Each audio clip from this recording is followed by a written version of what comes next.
Welcome to America News.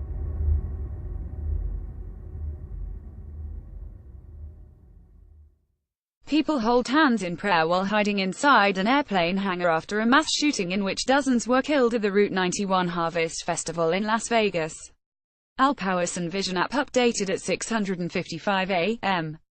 ET Tuesday, less than 24 hours after the massacre at an open-air country music concert in Las Vegas. Authorities are still piecing together what shooter Stephen Paddock did in preparation for his deadly shooting rampage that left 59 people dead and 527 others injured.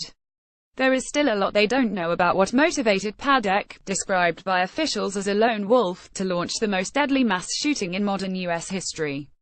In a news conference Monday afternoon, Clark County Sheriff Joseph Lombardo said his deputies are still processing 4 crime scenes. The 32nd floor of the Mandalay Bay Resort and Casino, from where Paddock shot his victims about 500 yards below the venue at the Route 91 Harvest Festival concert. Paddock's home in Mesquite, NV, about 80 miles northeast of Las Vegas, and another home in Reno in northern Nevada.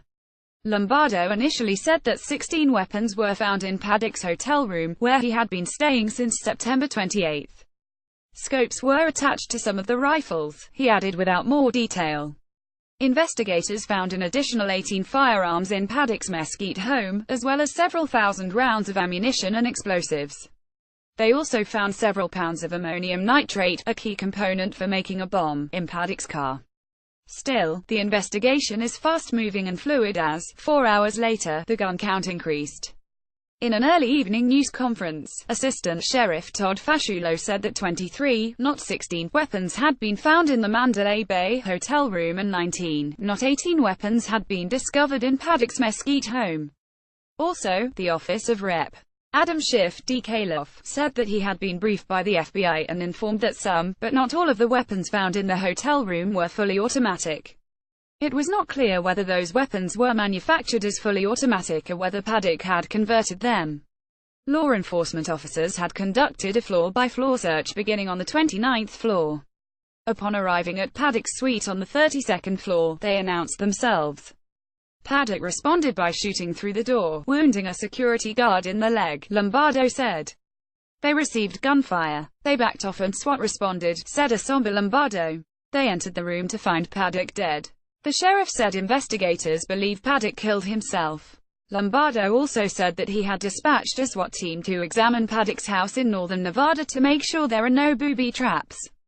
Many questions remain unanswered. Lombardo said investigators still have not identified Paddock's motive for the shooting. Paddock's brother, Eric Paddock, of Orlando, Florida, said he was a wealthy retired accountant and high-stakes gambler. There's no political affiliation that we know of. There's no religious affiliation that we know of, Eric Paddock told reporters earlier in the day. Investigators also don't know how Paddock managed to assemble such a large arsenal of weapons in his hotel suite. Lombardo said that his team is still working on the origins of the arsenal, saying that one gun dealer in Nevada has stepped forward to say that he had sold one firearm to Paddock.